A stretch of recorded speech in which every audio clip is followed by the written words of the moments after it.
वह हमेशा दूसरों की सुंदरता को तुच्छ समझती और उनका मजाक उड़ाती थी।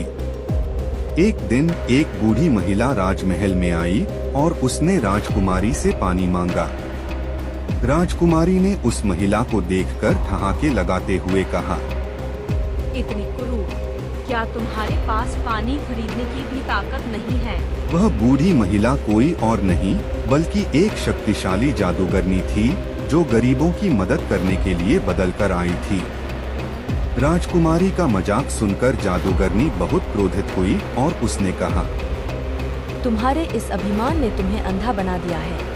अब तुम उसी रूप में जियोगी जैसा तुम दूसरों को समझती हो। इतना कहते ही जादूगरनी ने राजकुमारी को श्राप दे दिया। राजकुमारी की सुंदरता एक पल में गायब हो गई और वह एक बदसूरत कुरूप स्त्री बन गई। उसका चेहरा बेजान हो गया, उसकी आंखें धुंधली हो गई और उसके बाल बेतरतीब हो गए। अब वह खुद को पहचान भी नहीं पा रही थी। राजकुमारी ने रोते हुए जादूगरनी से माफी मांगी और कहा, मुझे माफ कर दीजिए, मैं अपनी गलती मानती हूँ। मैंने अभिमान में आकर आपकी अवहेलना की। जादूगरनी ने कहा, इस श्राप से छुटकारा पाना आसान नहीं होगा, लेकिन एक तरीका है।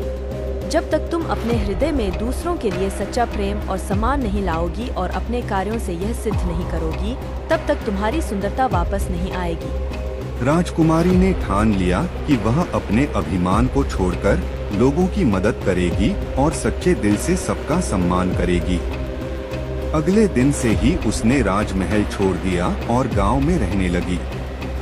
वह गरीबों की सेवा करने लगी, बीमारों की देखभाल की और जरूरतमंदों की मदद की। धीरे धीरे उसके व्यवहार में परिवर्तन आने लगा और लोग उसकी दयालुता की प्रशंसा करने लगे। कई महीनों के बाद जब उसने पूरी तरह से अपने अभिमान को त्याग दिया और सभी से प्रेम और करुणा से पेश आने लगी, तो जादूगरनी फिर से उसके सामने प्रकट हुई।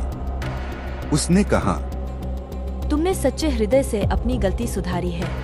अब मैं तुम्हें तुम्हारी सुंदरता वापस देती हूँ। राजकुमारी की सुंदरता फिर से लौट आई, लेकिन अब वह न केवल बाहर से सुंदर थी बल्कि अंदर से भी एक दयालु और विनम्र व्यक्ति बन गई थी।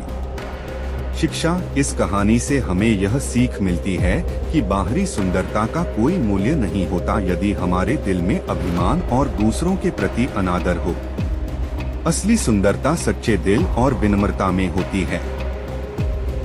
Please like, share and subscribe our channel to learn more.